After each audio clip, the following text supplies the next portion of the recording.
2-3 tahun lalu ketika COVID ya, mengubah seluruh peta dari penerbit-penerbit yang ada di seluruh Indonesia. Itu proses bisnisnya hampir semuanya berubah ya. Kondisi yang sekarang itu para penerbit digital itu bisa cukup banyak lagi buku-buku yang dicetak seperti itu ya. Kebutuhan literasi Indonesia itu masih sangat rendah ya. Iya.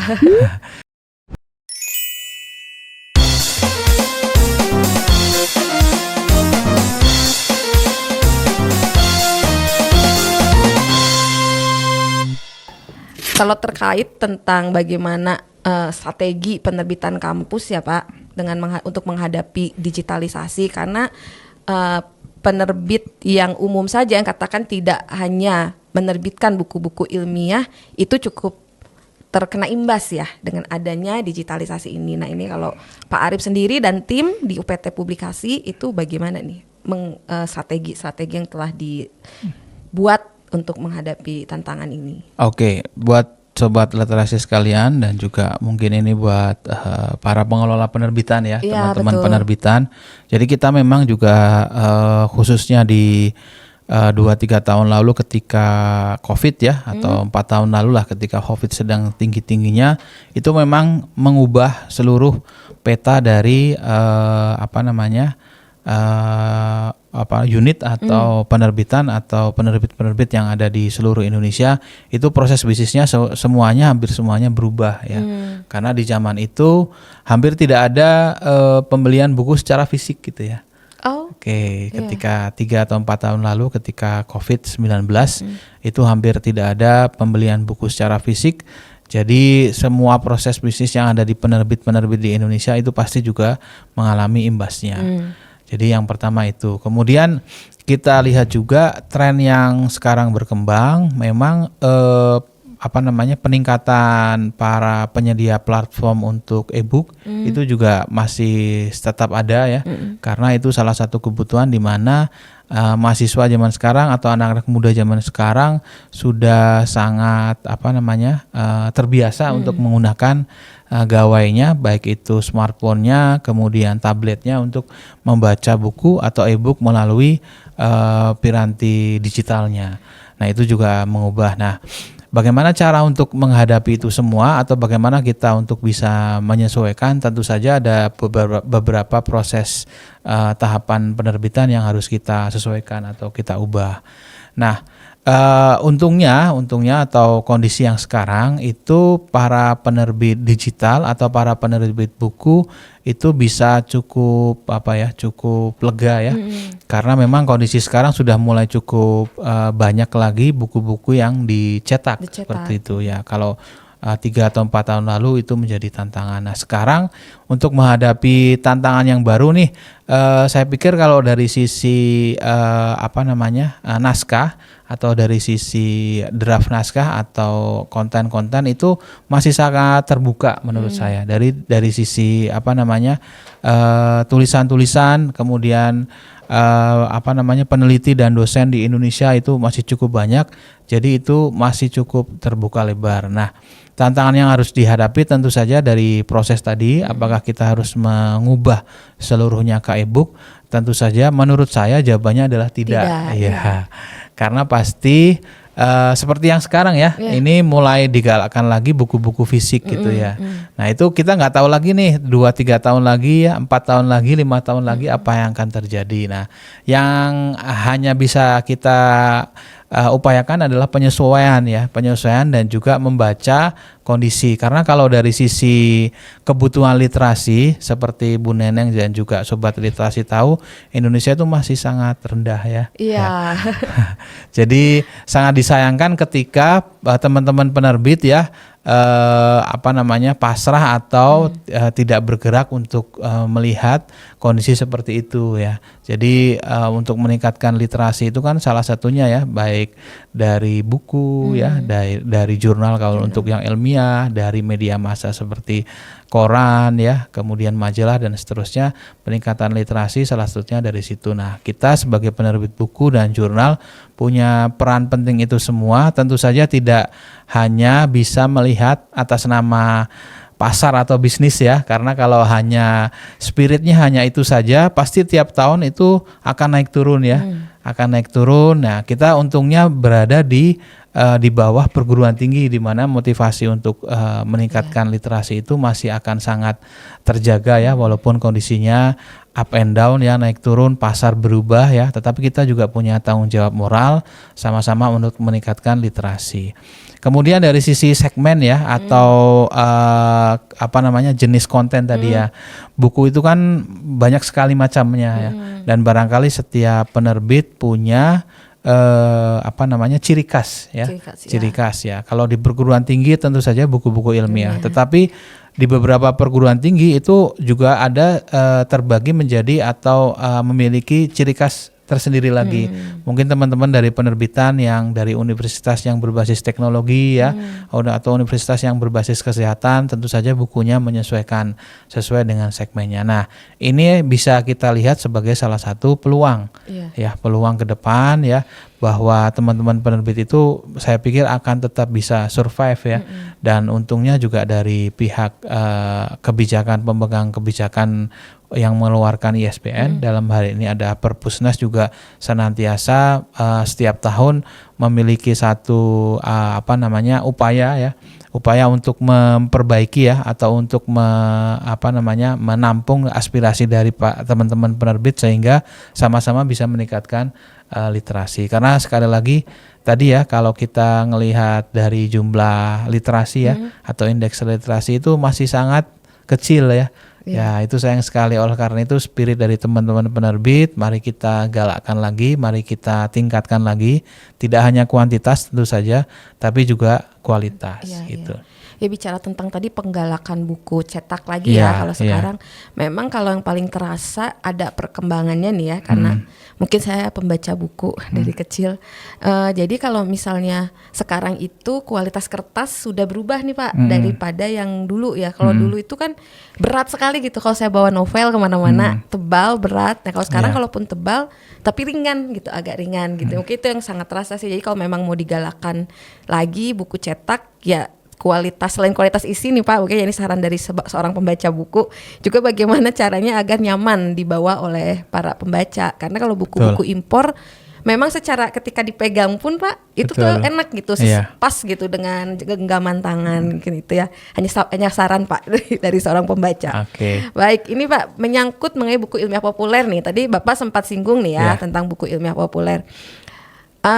Saya amati kalau di Indonesia itu memang para akademisi itu cenderung membuat buku ilmiah, tapi yang tidak ada embel populernya. Apakah memang ada kesulitankah gitu untuk seorang akademisi mempopulerkan hasil pemikiran atau hasil penelitiannya? Karena kalau saya harus cari buku ilmiah populer itu pasti saya harus ambil dari buku-buku impor. Dan sudah beberapa sih ada buku-buku ilmiah populer sudah diterjemahkan tapi tidak banyak. Nah itu menurut Bapak bagaimana nih sebagai pengurus penerbitan ilmiah? Memang untuk buku ilmiah populer ya, sobat literasi sekalian, jadi kita melihat bahwa memang salah satu kendala tadi ya, atau tantangannya adalah bagaimana mengubah dari sisi konten, khususnya dari sisi bahasa, agar bisa dibaca oleh umum ya. Itu juga PR yang sampai sekarang masih menjadi tugas dari, tidak hanya dari sivitas atau penulis ya, tetapi bagaimana dari sisi penerbit itu melakukan editing mungkin editing, walaupun editingnya juga pasti akan terbatas. Nah ini jadi salah satu tantangan juga. Memang untuk mengubah menjadi buku populer itu tidak semudah kita menuliskan laporan kegiatan ya. Itu juga menjadi salah satu tantangan. Bagaimana caranya untuk meningkatkan literasi agar ilmu-ilmu yang diperoleh dari hasil penelitian, dari hasil pengabdian, dari gagasan atau pemikiran itu bisa lebih dibaca lagi oleh masyarakat umum yang lebih luas. Nah, tentu saja ini juga kalau dari sisi penerbit tantangannya adalah bagaimana bisa memperoleh tim ya, atau melakukan meng-hire tim-tim yang bisa melakukan kegiatan untuk konversi ya. Karena bahasanya mungkin konversi konversi menjadi buku-buku ilmiah populer ya. Kemudian juga melatih melakukan sosialisasi atau latihan untuk para calon penulis ya, supaya mengetahui caranya mengubah menjadi buku populer itu seperti ini dari sisi bahasa, dari sisi penyuntingan mekanis yang lain, sehingga buku-buku itu bisa lebih mudah dicerna, bisa meningkatkan literasi baca, tidak hanya menggugurkan kewajiban. Betul. Tidak hanya menggugurkan kewajiban, tapi punya spirit yang lebih untuk meningkatkan literasi.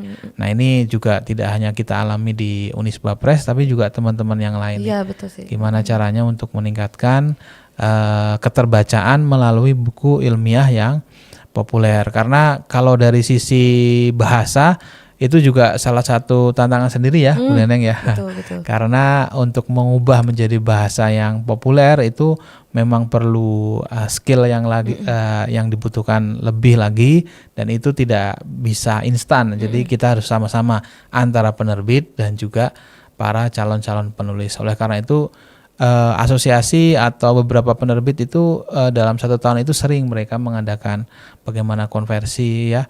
Bagaimana caranya untuk mengubah misalnya dari skripsi atau dari tesis atau disertasi supaya lebih bisa dibaca lagi, diubah lagi entah dalam bentuk buku ilmiah atau mungkin dalam bentuk yang lainnya. Seperti itu. Agar keterbacaannya juga luas ya Pak. Ya, agar keterbacaannya luas. Karena kalau terbatas sampai di situ, maka sayang sekali ya, itu hanya akan jadi tumpukan laporan yang mungkin hanya dibaca oleh 1-2 orang. Betul. Iya, karena barangkali kurangnya atau misalnya rendahnya minat baca atau indeks literasi itu karena bukunya juga kan, kalau yang bisa dibaca dengan sekali duduk tuh baru terpikir tuh hanya novel kan Pak. Nah kan kalau seandainya ada buku ilmiah populer yang bisa dibaca sambil duduk sambil menunggu kereta atau sambil menunggu angkot, kan itu kayaknya lebih enak gitu. Seperti itu ya Pak. Oke. Rip, sejauh ini kan pasti yang paling banyak itu adalah hasil riset yang dijadikan buku atau kita biasa sebut monograf ya, betul ya Pak? Betul. Bukan referensi kan? Sebenarnya keduanya sama sih. Jadi kalau di dunia penerbitan itu atau di Perpusnas, biasanya penerbit perguruan tinggi itu hanya diperbolehkan untuk menghasilkan buku dari hasil penelitian atau pengabdian. Nah, kemudian diaturan oleh Kementerian Dikti atau Kemendikti Saintek yang sekarang memang itu disebutnya adalah referensi atau monograf. Kemudian dijelaskan lagi di aturan yang lebih detail, referensi itu biasanya merujuk ke hasil-hasil penelitian atau pengabdian. Kemudian monograf itu merupakan hasil dari penelitian yang lebih spesifik ya. Dan ini memang menjadi salah satu celah, di mana ada celah di situ. Dalam artian terkadang memang ada beberapa praktisi atau juga para dosen-dosen yang mengartikan, oh ini buku saya sebenarnya masuknya referensi, oh ini buku saya menurut saya masuknya monograf. Dan itu memang salah satu celah yang memang masih perlu kita sikapi supaya tidak menjadi terlalu diperdebatkan, karena memang keduanya dikategorikan sebagai buku referensi atau monograf. Nah, efek yang lainnya memang dalam hal kalau Bapak Ibu dosen atau peneliti itu efeknya mungkin disebut dengan efek ketika kenaikan jabatan fungsional atau jabatan kum ya. Nah, itu menjadi poin yang berbeda. Tetapi sekali lagi kita kalau dari sisi penerbit sih biasanya tetap menerima hasil-hasil penelitian ya, hasil-hasil penelitian maupun hasil-hasil pengabdian atau ide gagasan, kemudian kita submitkan atau kita daftarkan ISBN ke Perpusnas sebagai hasil penelitian, baik itu sebagai buku referensi atau buku monograf. Nah, kembali lagi ke para penulis atau penilai yang nantinya akan menentukan kira-kira akan dikategorikan sebagai buku referensi atau sebagai buku monograf seperti itu. Di Unisba sendiri cukup banyak misalnya, atau semuanya justru lebih banyak dosen itu trennya tuh ke buku ajar misalnya, atau sebenarnya ataukah memang monograf sudah cukup populer di kalangan dosen-dosen di Unisba? Untuk saat ini, katakanlah untuk tahun 2024 terakhir ya, Iya. jumlah buku referensi atau jumlah buku monograf itu memang masih cukup dominan ya. Ya dibandingkan buku ajar. Buku ajar itu saya pikir malah buku ajar, Pak. Iya, buku ajar atau bahasa lainnya mungkin teman-teman nyebutnya buku teks ya. Iya. Kalau dari Bapak Ibu guru ya atau sekolah itu nyebutnya buku teks. Kalau di perguruan tinggi barangkali lebih populer sebagai buku ajar ya. Atau kalau zaman dulu disebut dengan modul ajar. Nah, modul ajar ini sudah tidak boleh lagi didaftarkan ISBN, tetapi spesifik ke buku ajar, buku untuk sebagai pendamping mata kuliah tertentu gitu. Nah, di Unisba Press memang dalam 1 tahun itu mayoritas masih buku referensi atau monograf ya. Jadi untuk buku ajar masih cukup sedikit. Jadi kita juga berharap nanti ke depan itu juga menjadi salah satu peluang buat Bapak Ibu dosen yang mengajar di Unisba atau di kampus lain untuk menghasilkan buku ajar ya. Karena buku ajar ini sebenarnya peluangnya masih cukup bagus karena setiap tahun tentu akan dipakai gitu ya oleh mahasiswa. Nah, tantangannya adalah menghasilkan buku ajar yang mudah dibaca oleh mahasiswa dan syukur-syukur bisa dibaca oleh tidak hanya kepentingan untuk satu perguruan tinggi gitu ya. Jadi bisa dibaca oleh mahasiswa dari kampus A, kampus B, kampus C dan seterusnya. Oke, gitu. Pak. Nah, kalau untuk misalnya kalau menulis referensi ataupun kan kalau buku ajar sudah ada kira-kira itu orang yang akan membacanya nih targetnya ya Pak, targetnya. Nah, untuk referensi atau monograf itu sendiri selain dari penulisnya, apakah UPT Publikasi membantu gitu dalam proses promosi gitu? Oke. Tentu kita membantu ya. Tadi sudah disampaikan di beberapa pertanyaan di awal, kita ikut pameran setiap tahun. Kemudian kita juga promosi di sosial media. Nah, dalam hal ini mulai dari website Instagram, WhatsApp, email blasting sampai dengan live Shopee. Kita punya salah satu program untuk bisa mensosialisasikan buku-buku referensi monograf hasil penelitian para peneliti, para dosen yang ada di Unisba maupun di luar Unisba sehingga bisa dibaca oleh lebih banyak orang. Nah, kita juga akan meningkatkan lagi nantinya mungkin dari media-media atau kanal-kanal media sosial yang lainnya.